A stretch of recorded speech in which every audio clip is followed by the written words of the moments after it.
J'ai vu ce qui s'est passé aux États-Unis parce que le monde n'a pas été voté. J'ai vu ce qui s'est passé en France parce que le monde n'a pas été voté. Et j'ai vu aussi ce qui s'est passé au Canada parce que le monde n'a été voté. La solution, c'est quoi? Toujours la même question, on la cherche, la solution. Juste que quand c'est le temps, faut juste essayer d'éviter que ce soit les moins pour, que ce soit les plus pourris, c'est-à-dire qui gouvernent. Au moins, si on en met des moins pires, ça doit être moins pire à supporter, puis on peut mettre de la pression pour qu'ils écoutent nos revendications.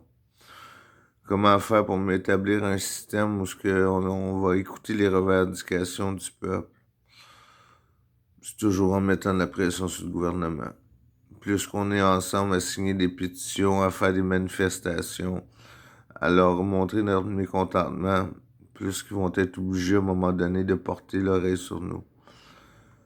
Il y en a qui disent que ça ne sert à rien. Je vois les choses évoluer légèrement.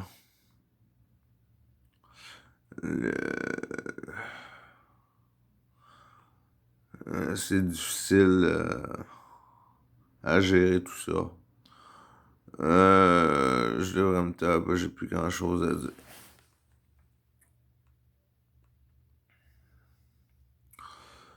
Comment est-ce qu'on fait pour changer les choses, pour réussir à... On va aller voir ici. Non, on va pas voir, je connais pas. On va aller voir aux endroits que je connais. Donc, comment est-ce qu'on fait changer les choses pour le mieux plus rapidement que ça? Déjà, en se mobilisant, en disant qu'on peut changer les choses, c'est déjà une démarche positive qui est enclin à provoquer des choses positives.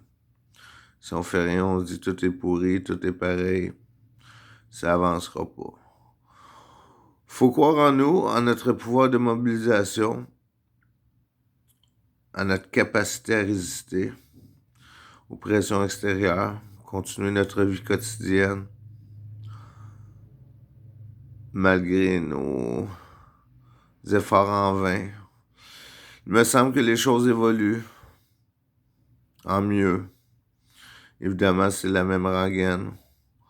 Et je crois que les dirigeants du monde sont en train de montrer leur vrai visage et que les gens constatent c'est quoi leur vrai visage de ces dirigeants du monde-là. Donc, il y a une prise de conscience collective. Et je suis persuadé que cette prise de conscience collective nous mènera quelque part. Quelque part. Je souhaite évidemment que ce soit pour l'avancement beaucoup plus. Comment qu'on peut lutter contre ces gens de pouvoir-là?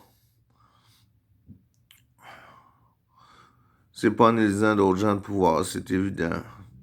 Sauf que s'il y en a des moins pires, des gens qui sont prêts à nous écouter un peu plus, c'est déjà ça de bon. Nous devons toujours continuer à mettre de la pression sur nos gouvernements pour leur dire qu'est-ce qu'ils font pas de correct.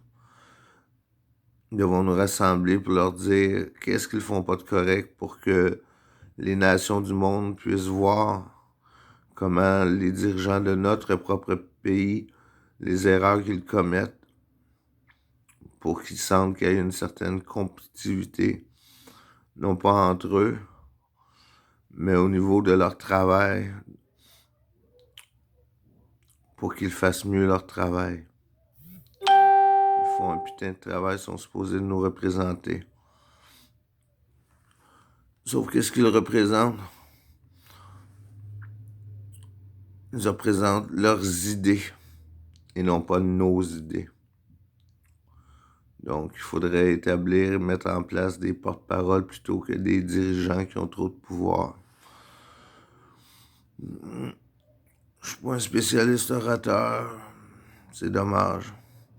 Parce que les spécialistes orateurs sont payés au gouvernement pour travailler. Je vais arrêter ça, là. Je vais devoir te parler un peu. Bye.